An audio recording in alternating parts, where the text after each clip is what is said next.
श्री कृष्णा दोस्तों, हर हर महादेव। कैसे हैं आप सब? स्वस्थ और सुरक्षित होंगे।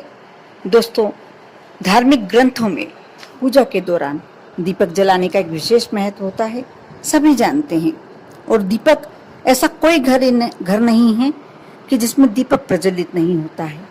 पूजन के समय आप पूजन कर रहे हैं और दीपक ना जलाएं, ये संभव ही नहीं है। कोई शुद्ध घी का जलाता है, कोई तिल के तेल का जलाता है, कोई सरसों के तेल का जलाता है, लेकिन दीपक हर व्यक्ति अपने घर में प्रज्वलित करता है।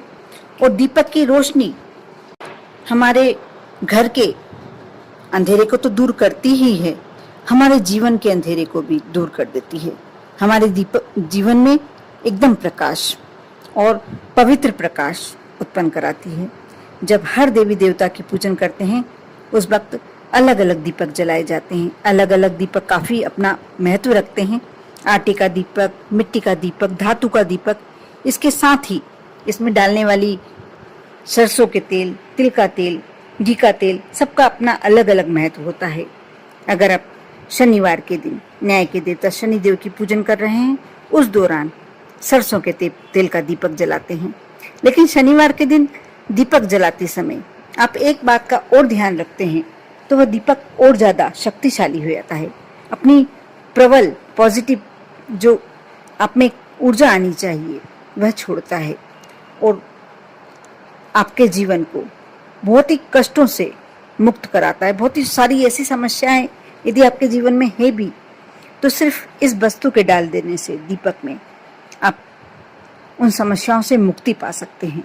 ये कार्य आप शनिवार के दिन ही करना है और शाम के समय ही करना है। आप चाहें तो आपके घर के दीपक में भी डाल सकते हैं, आप चाहें तो शनिदेव के मंदिर में लगाते हैं तो भी वह कार्य कर सकते हैं, और आप चाहें यदि पीपल के वृक्ष के नीचे भी आप दीपक लगाते हैं, उसमें भी ये कार्य कर सकते हैं। आप सरसों के तेल का दीपक प्रज्वलित कर रहे हैं या तिल के तेल का। वैसे तो सरसों के तेल का दीपक शनिवार के दिन लगाना अच्छा माना जाता है, लेकिन आप दीपक जलाते समय यदि उसमें एक लौंग, फूल वाली लौंग डाल देते हैं, इस उपाय को करने से शनिदेव अति प्रसन्न होते हैं। और यदि आप पर शनि की कुदृष्टि भी चल रही है, वक्र दृष्टि भी चल रही है, यदि 7.5 ढैया शनि भी चल रहे हैं, तो शनिदेव आप पर अपनी कृपा अवश्य बरसाने के लिए मजबूर हो जाते हैं। इस उपाय को करने से आपकी आर्थिक स्थिति में सुधार होता है और आप निरंतर इस उपाय को हमेशा ही करते हैं। प्रति शनिवार आप इस उपाय को करते हैं तो आपको जीवन में कभी भी धन से जुड़ी परेशानियों का सामना नहीं करना पड़ेगा। यह तो हुई दीपक वाली बात। आप यदि किसी विशेष इच्छा को लेकर यदि दीपक प्रज्वलित करते हैं, तो आपको इस बात का ध्यान रखना चाहिए, आप आटे का दीपक प्रज्वलित करें और चौमुखी, यानी 4 उसमें ऐसे बत्ती लगाएं कि 4 बत्तियां रहें, लंबी बाती, और इसे आप पीपल के वृक्ष के नीचे लगाकर और प्रज्वलित करके सरसों के तेल में और 1 लौंग डालकर आ जाएं। जैसी भी इच्छा हो, यदि बहुत ज्यादा कष्ट से घिरे हुए हों, तो भी यदि आप आटे का दीपक इस तरीके से प्रज्वलित करते हैं, आपके कष्ट धीरे धीरे समाप्त होने लगते हैं। आप सभी लोगों में ये बात सभी जानते होंगे कि हिंदू धर्म में पूजा पाठ और धार्मिक अनुष्ठानों के दौरान कपूर का इस्तेमाल भी किया जाता है। कपूर जलाने से भी घर में मौजूद नकारात्मक ऊर्जा समाप्त हो जाती है और एक पॉजिटिविटी आ जाती है, घर में एक सकारात्मक ऊर्जा का प्रवेश हो जाता है। लेकिन अगर आप नियमित रूप से कपूर जलाते हैं, तो इस बात का आपको अवश्य ध्यान रखना चाहिए कि कपूर शुद्ध ही होना चाहिए। चाहे महंगा अवश्य आता है, लेकिन आप थोड़ा सा भी यदि जलाते हैं, तो यदि कपूर शुद्ध होता है तो वह कार्य करता है। यदि आप कपूर जला रहे हैं, वो शुद्ध नहीं हुआ, तो कोई मतलब नहीं है। सिर्फ आप अपना मन शांत कर रहे हैं कि हम कपूर दीपक के साथ जला रहे हैं। इसलिए इस बात का आपको अवश्य ध्यान देना चाहिए कि कपूर शुद्ध ही हो। साथ ही धार्मिक ग्रंथों में दान का भी विशेष महत्व माना जाता है। आप शनिवार के दिन जितना भी दान कर सकते हैं, गरीबों और जरूरतमंदों को अवश्य करें, उनकी सहायता अवश्य करें। जो भी कार्य कर सकते हैं, यदि आप किसी जरूरतमंद को भोजन भी कराते हैं, ये बहुत बड़ा दान माना जाता है। अन्न दान सबसे बड़ा दान माना जाता है। और कहते हैं दान कभी भी किया हुआ व्यर्थ नहीं जाता। क्या मालूम कितना गुना होकर आपको प्राप्त होता है, आपकी कहाँ रक्षा करता है, कहाँ आपको आकस्मिक दुर्घटनाओं से बचाता है और कहाँ जाकर आपको धन प्राप्ति के साधन सामने लाता है। इसलिए दान तो हमेशा करते रहना चाहिए। और दान करते समय एक और बात का ध्यान रखना चाहिए कि आप जिस हाथ से दान कर रहे हैं, कहते हैं, ऐसा कहा जाता है, ये एक मुहावरा है कि दान ऐसा करना चाहिए कि दूसरे हाथ को भी नहीं मालूम पड़े। आप दान का बढ़ चढ़कर यदि उल्लेख करते हैं, उस दान का कोई मतलब नहीं होता। इसी प्रकार यदि आप जीवन में तरक्की पाना चाहते हैं तो आप पक्षियों को नियमित रूप से दाना डालें। यदि आप ऐसा करते हैं तो आपको कैरियर में और जीवन में तरक्की मिलने के साथ साथ सफलता भी प्राप्त होती है। यदि पहली रोटी रसोई घर की गाय को दी जाती है और आखिरी रोटी कुत्ते को दी जाती है, इससे भी आपकी तरक्की होने के चांसेस बढ़ते हैं और घर में बीमारियों से मुक्ति मिलती है। एक और बात मैं बताने जा रही हूँ, ये भी बहुत अच्छा उपाय है।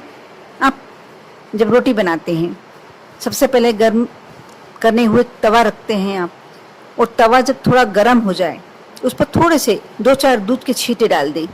ऐसा करने से आपके जीवन में धन की कमी कभी नहीं होगी और धन धान्य से तो भरपूर रहेगा ही, बरकत बनी रहेगी। ये बहुत छोटी छोटी बातें हैं, लेकिन यदि आप इसको अपने रूटीन में शामिल कर लें, अपने जिंदगी में, जीवन में, दिनचर्या में शामिल कर लें, तो आप देखेंगे बहुत सारी बातें खुद ब खुद आपको समझ में आने लगेंगी कि आपके जीवन में क्या पॉजिटिव हुआ है। साथ ही दोस्तों, शनिवार के दिन दीपक लगाना चाहिए, सरसों के तेल का लगाना चाहिए, एक लौंग भी डालना चाहिए, लेकिन किस दिशा में लगाना चाहिए, सबसे बड़ा प्रश्न। बहुत सारे लोगों ने मेरे से पहले वीडियो में पूछा था कि हमें दीपक लगाना चाहिए यदि तेल का, तो हम कौन सी दिशा में लगाएं। आपको दीपक शनिवार के दिन सरसों के तेल का जब आप दीपक लगाते हैं, उसमें एक लौंग डालते हैं, तो पश्चिम दिशा की ओर आप लगाएं। इससे बहुत सारी मुसीबतों से, अनचाही मुसीबतों से, जो आपको मालूम भी नहीं पड़ता, कभी आप देखते हैं कि बड़े खुश हैं आप और एक अचानक कोई ऐसी घटना हो गई जिससे आप एकदम परेशानी में आ गए, एकदम बड़ी समस्या आपके सामने आ गई। ऐसी समस्याओं से मुक्ति मिलती है। और यदि आप चाहें तो आप जब गौ माता को रोटी देते हैं तो शनिवार के दिन थोड़े से काले चने रख दें और जरा सा गुड़ का टुकड़ा। आप यदि ये कार्य करते हैं, उससे भी आपको शनिदेव की कृपा प्राप्त होती है। आप एक और मैं उपाय बताने जा रही हूँ शनिवार के लिए। ब्रह्मास्त्र मानेंगे तो भी कम होगा। अगर आपके घर में हमेशा कोई ना कोई विपत्ति आती रहती है, ऐसा लगता है कि कब कौन सी समस्या आपके सामने आ जाए, आप हमेशा डरे हुए से रहते हैं, या आपके पास रुपए नहीं टिकते, धन नहीं टिकता, तो आप शनि देव का बीज मंत्र शनिवार की सुबह जब आप स्नान कर लें, शाम को भी कर सकते हैं, कोई प्रॉब्लम वाली बात नहीं है। शनि देव का बीज मंत्र आप जानते ही होंगे, ओम शं शनिश्चराय नमः। इस मंत्र को भोजपत्र पर, यदि भोजपत्र नहीं मिले तो आप सादे व्हाइट रंग के कागज पर काले पेन से लिख लें और उसे फोल्ड कर कर काले कपड़े में लपेट कर, यदि काला कपड़ा है आपके पास, या छोटे से काले कागज में भी लपेट कर, और उसके बिल्कुल ऐसा फोल्ड कर दें, उस पर टेप चिपका दें, या यदि आपके पास स्टेपलर है तो स्टेपलर कर दें, इसको बिल्कुल पैक कर देना है आपको, और मेन गेट पर जो आपका मुख्य द्वार है उस पर टांग दें। ऐसा करने से आपका जो ये डर है ये दूर हो जाएगा और कोई समस्या ऐसी आएगी नहीं। एकदम अचानक आने वाली समस्याओं से क्या होता है कि इंसान हमेशा डरा हुआ रहता है कि कब हमारे जीवन में कौन सी समस्या आ जाएगी।